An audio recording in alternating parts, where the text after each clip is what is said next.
नमस्कार दोस्तों, क्या आपने कभी सोचा है कि चंद्रमा का प्रकाश कभी घटता और कभी बढ़ता क्यों है? क्या आपने सोचा है कि चंद्रमा की अजर अमरता का राज क्या है?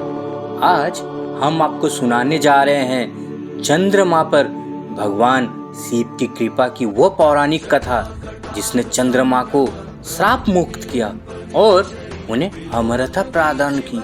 ये कहानी सिर्फ भक्ति और शक्ति की नहीं बल्कि प्रेम, क्रोध और दिव्य कृपा की भी है। कथा की शुरुआत होती है सृष्टि के प्रथम प्रजापति राजा दक्ष से।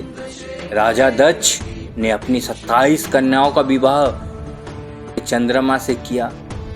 चंद्रमा अपनी विवाह से प्रसन्न थे, लेकिन उनके प्रेम का झुकाव सबसे अधिक रोहिणी नामक कन्या के पे थी।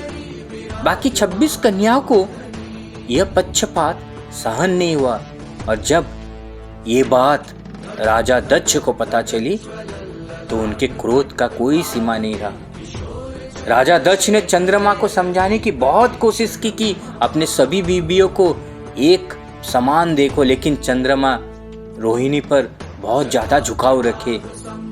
चंद्रमा अपने प्रेम में इतने डूबे थे कि उन्हें राजा दक्ष की किसी भी बातों को अच्छा नहीं लगा और इस झुकाव की वजह से उन्होंने दक्ष राजा की सारी बातें अनसुनी कर दी।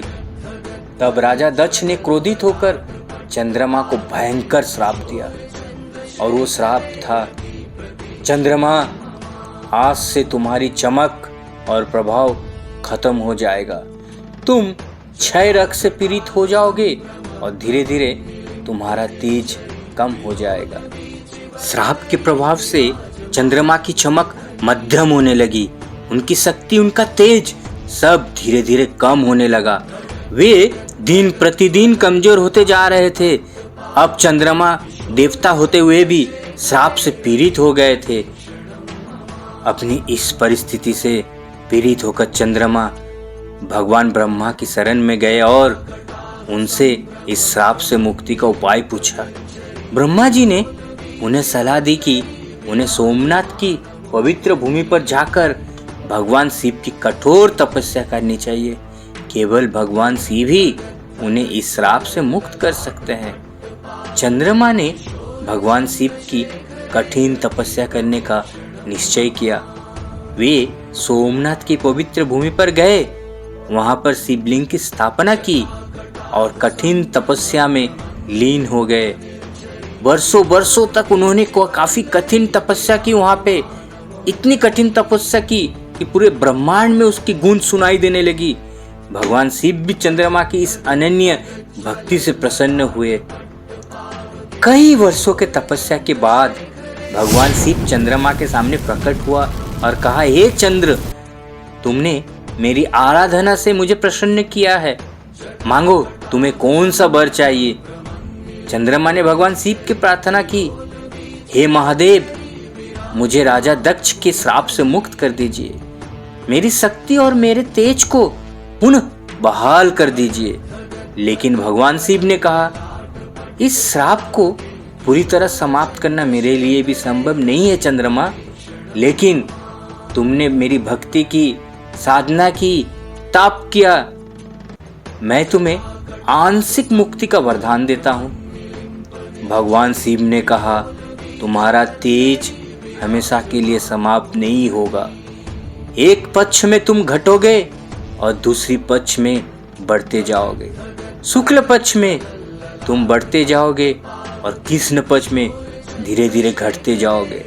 इस प्रकार तुम अमर रहोगे और संसार को अपनी रोशनी देते रहोगे।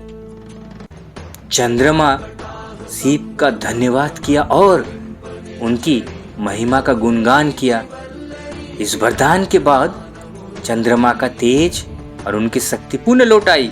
सोमनाथ की भूमि पर चंद्रमा ने भगवान शिव की कृपा प्राप्त की और तभी से यह स्थान शिव भक्तों के लिए पूजनीय बन गया। इसे ही हम सोमनाथ का ज्योतिर्लिंग जानते हैं। दोस्तों, चंद्रमा पर भगवान शिव की इस अद्भुत कृपा की यह कथा हमें सिखाती है कि जब हमारी भक्ति सच्ची होती है तो भगवान हमारे समस्याओं का समाधान जरूर करते हैं, चाहे वो स्थिति कितनी भी कठिन क्यों ना हो। भगवान शिव की कृपा से हर समस्या का हल निकल सकता है।